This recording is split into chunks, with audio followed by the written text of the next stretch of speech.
Assalamualaikum warahmatullahi wabarakatuh.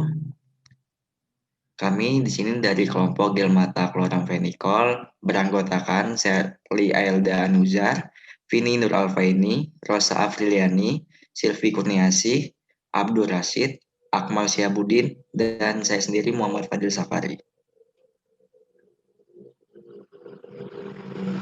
Sediaan salep mata, infeksi mata.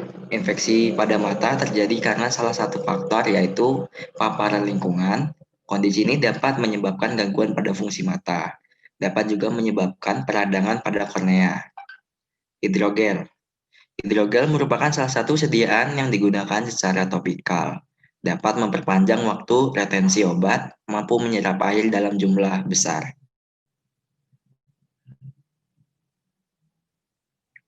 Sediaan obat mata, bentuk sediaan.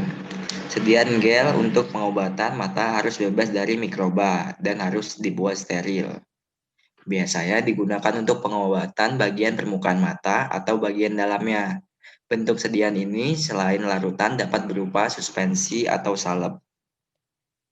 Merupakan sediaan mata konvensional yang ada seperti salep mata dan tetes mata. Pembuatan gel diharapkan meningkatkan permeasi in vitro gel kloramfenikol.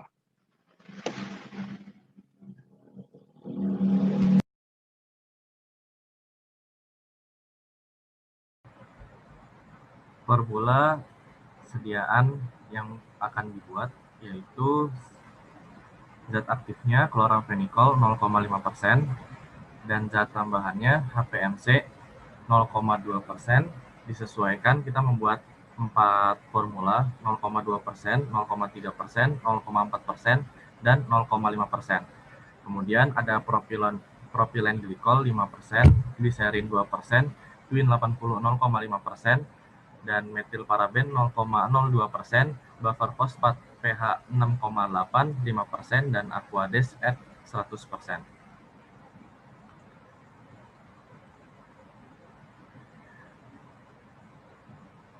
Kloramfenikol yaitu pemberiannya sablur halus membentuk jarum atau lempeng memanjang, putih hingga kelabu atau putih kekuningan. Larut praktis netral terhadap lakmus P, stabil dalam larutan netral atau agak asam. Stabilitasnya salah satu antibiotik yang mempunyai kestabilan yang baik dalam berbagai pemakaian. Stabilitasnya baik pada suhu kamar dan kisaran pH 2-7. Sangat stabil dalam suasana sangat stabil dalam suasana basah, stabil pada basis minyak dalam air, basis adeplanai. Kemudian ada APMC. Untuk pemberiannya ada serbuk atau hablur atau butiran, warnanya putih kekuningan atau putih keabu-abuan. Hidroskopik setelah pengeringan. Kemudian untuk stabilitasnya bersifat higroskopis dan harus dalam kondisi kering jauh dari panas. Khasiatnya atau kegunaannya coating agent dan suspensing agent. Selanjutnya yaitu eksipien propilen glikol, di mana kelarutannya yaitu dapat bercampur dengan air, dengan etanol 95%, dengan kloroform, dan larut bercampur dengan eter minyak tanah dan dengan minyak lemak. Untuk pemberiannya, propilen glikol ini merupakan cairan kental, jernih, tidak berwarna, tidak berbau, rasa agak manis, dan higroskopis. Titik leburnya 188 derajat Celcius dengan bobot jenis 1,035 gram sampai 1,037 gram. Stabilitasnya yaitu stabil pada suhu dingin dalam wadah tertutup dan pada suhu tinggi akan mengalami oksidasi. Untuk inkompatibilitasnya, propilen glikol tidak sesuai dengan reagen pengoksida seperti kalium permanganat. Khasiatnya yaitu sebagai pelarut campur, pemanis, dan pengawet.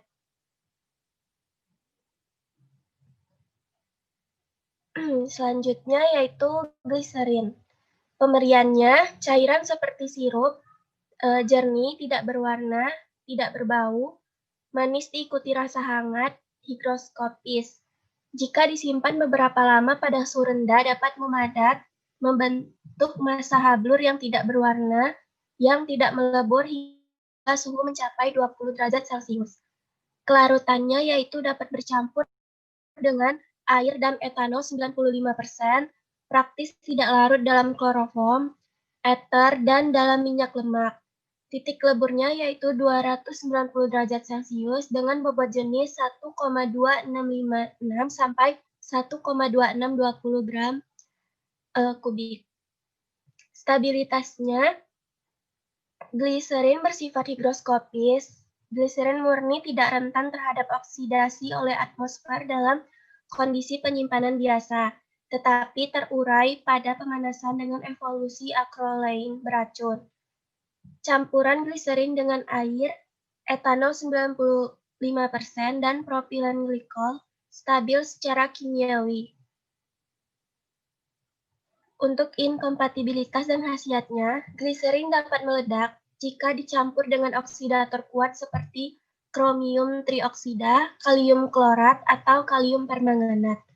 Dan gliserin ini berkhasiat sebagai antimikroba, kosolvent, dan wetting agent. Selanjutnya akan dibacakan oleh Saudari Sylvie.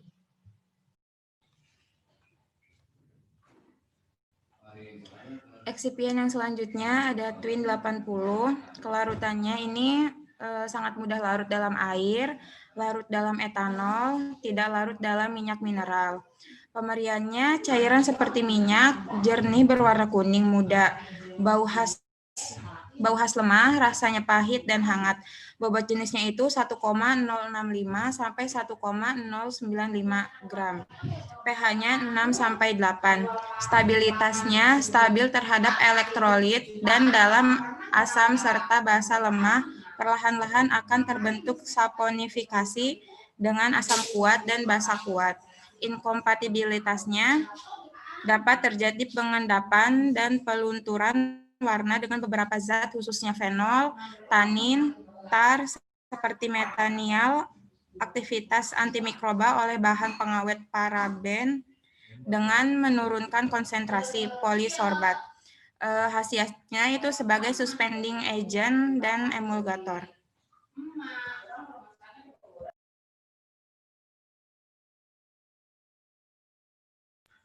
Yang selanjutnya ada metilparaben. Pemeriannya itu hablur kecil atau serbuk hablur, tidak berwarna, tidak berbau, memiliki rasa sedikit terbakar. pKa-nya itu 8,4 pada suhu 22 derajat Celcius. Titik lebur atau titik didihnya antara 125 derajat sampai 128 derajat. pH-nya 3 sampai 6. Metilparaben ini kelarutannya larut dalam 1 dari 50 bagian etanol, larut dalam 1 dari 2 bagian air, dan praktis tidak larut dalam minyak tetap. Stabilitasnya mudah terurai oleh cahaya. Inkompatibilitasnya dengan senyawa bentonit, magnesium trisilat, talk, teragakan, sodium alginat, minyak esensial, dan sorbitol dan atropin. Khasiatnya ini sebagai pengawet antimikroba. Selanjutnya akan dijelaskan oleh Saudara Akmal.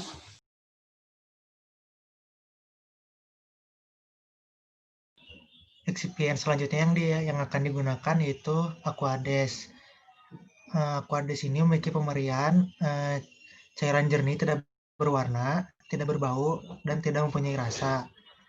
Untuk pKb-nya 8,4 dan memiliki bobot jenis 1 gram per cm kubik atau 1 gram per mili, dan pH-nya itu 7 dan memiliki titik didih 100 derajat Celcius. Untuk stabilitasnya itu stabil di udara dan khasiatnya yaitu sebagai pelarut. Kemudian digunakan juga buffer fosfat sebagai pendapar. Selanjutnya, untuk analisis formula sediaan hidrogel kloramfenikol optalmik, yaitu kloramfenikol. Sebagai zat aktif ini dikarenakan kloramfenikol merupakan antibiotik yang memiliki spektrum bakteri gram positif sangat luas, gram negatif, dan bakteri anaerob.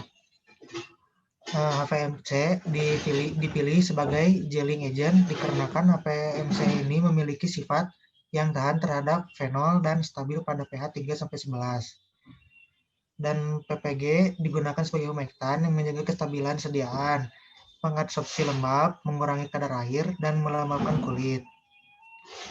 Metilparaben digunakan sebagai pengawet untuk menghindari terkontaminasi oleh mikroorganisme. Zat pembawa air merupakan media pertumbuhan mikroorganisme.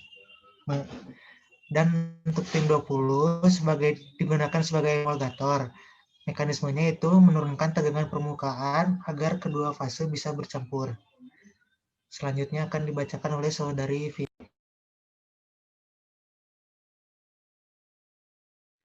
Kemudian ada analisis formula baper fosfat. Pertahankan pH klorampenikol, penurunan pH sangat rentan karena pH klorampenikol memiliki rentang 4,5 sampai 7,5. Kemudian ada Aquades sebagai zat pembawa.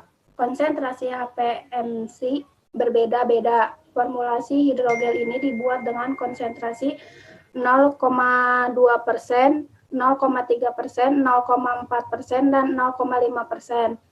Kemudian ada uji sterilisasi menggunakan media fluid thioglycolate media atau FTM dan media soybean kasein digest atau SCD. Dilakukan secara aseptik dengan inokulasi langsung.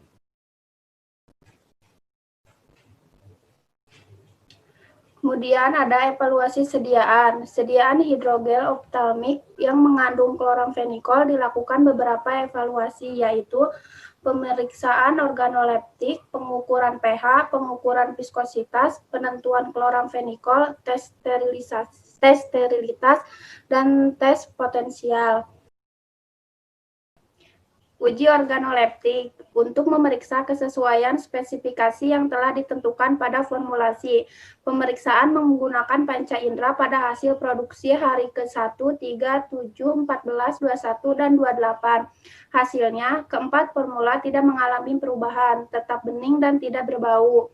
Kemudian ada uji pengukuran pH. Untuk mengetahui pH yang sesuai dengan persyaratan, evaluasi ini menggunakan pH meter. Pengecekan pada hari ke-28. Hasilnya mengalami penurunan dari 6,8 ke 6,75. Penambahan dapar fosfat sebagai penstabil pH.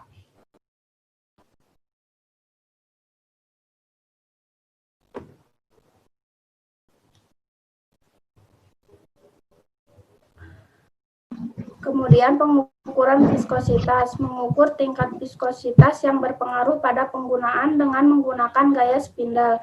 Semakin kuat putaran, semakin tinggi viskositas. Hasilnya, pada F3 dan F4, nilai viskositasnya lebih besar dari F1 dan F2. Pengaruh perbedaan dari HPMC. Selanjutnya akan dijelaskan oleh Shirley. Lalu ada penentuan kadar kloramfenikol, pengeceran terhadap 0,1 mili dalam 100 mili dengan buffer fosfat pH 7,4.